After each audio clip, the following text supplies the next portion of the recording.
ইতালিতে বর্ণাঢ্য আয়োজনে শারদীয় দুর্গাপূজা অনুষ্ঠিত হচ্ছে। পূজা অর্চনার সঙ্গে চলছে সাংস্কৃতিক আয়োজন। পূজার সাজে সেজেছে প্রবাসী হিন্দু নারীরা। ভক্তরা যুদ্ধমুক্ত একটি মানবিক পৃথিবী চেয়েছেন দেবী দুর্গার কাছে। বিস্তারিত লাবণ্য চৌধুরীর রিপোর্টে।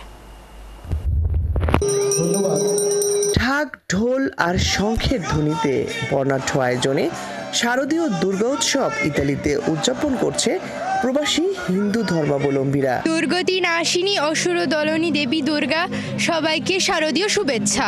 ষষ্ঠী থেকেই যথাযথ ধর্মীয় অনুশাসন ও বিধিনিষেধ অনুযায়ী চলছে এই দুর্গাপূজা। রোমে 5টি স্থানে অস্থায়ী পূজা মণ্ডপে বিভিন্ন স্থান থেকে ভক্তরা উপস্থিত হয়ে দেবী দুর্গাকে দর্শন করেন, প্রার্থনা করেন যুদ্ধমুক্ত মানবিক একটি পৃথিবীর। সেই 32 বছর ধরে আমরা একসাথে আসি, আশা করি সামনেও থাকবো। দুর্গাপূজা মানে ঐক্যের শক্তি, ভ্রাতৃত্ব বন্ধনের শক্তি এবং সৌন্দর্যের প্রতি শ্রদ্ধা নিবেদনের শক্তি। মার কাছে প্রার্থনা করে যেন পৃথিবীর সব শান্তিময় হয়ে উঠুক সবার মনে এবং মঙ্গল হোক পুরা জগতের।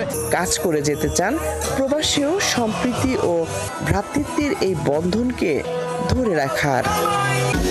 একদিকে সুদূর প্রবাসে পূজার এই আনুষ্ঠানিকতাগুলো পালন, অন্যদিকে বাংলাদেশেও পরিবারের সঙ্গে পূজার আমেজ ভাগাভাগি করতে পেরে ভক্তরাও আনন্দিত। দেখতে চান এমনই বাংলাদেশ। এখানে যে আনন্দটা মানুষের যে জিনিসটা ফিল করে আমার দেশে, আমার বাড়ি ঢাকা কেরানীগঞ্জে যদিও থাকে, আমরা এখানে আমার দেশের ঠিক প্রাকৃতিক জিনিসটা আমরা ফিল করতেছি। দেশে এবং বিদেশে সমান পরিমাণে আমরা আনন্দ করছি। কোথাও কোনো অপ্রীতিকর ঘটনা ঘটেনি, এর জন্য খুবই ভালো লাগছে। মায়ের কাছে প্রার্থনা চাই যেন প্রতি বছর এভাবেই আমরা পূজা কাটাতে পারি। 2রা অক্টোবর বৃহস্পতিবার বিজয়া দশমীর মাধ্যমে দুর্গাপূজার সকল আনুষ্ঠানিকতা শেষ হবে। ইতালিতে বর্ণাঢ্য আয়োজনে উদযাপিত হলো শারদীয় দুর্গা উৎসব।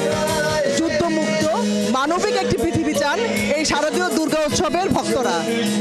ইতালি রোমের ওম ইন্টারন্যাশনাল হিন্দু অ্যাসোসিয়েশনের পূজা প্রাঙ্গণ থেকে লাবণ্য চৌধুরী, 71।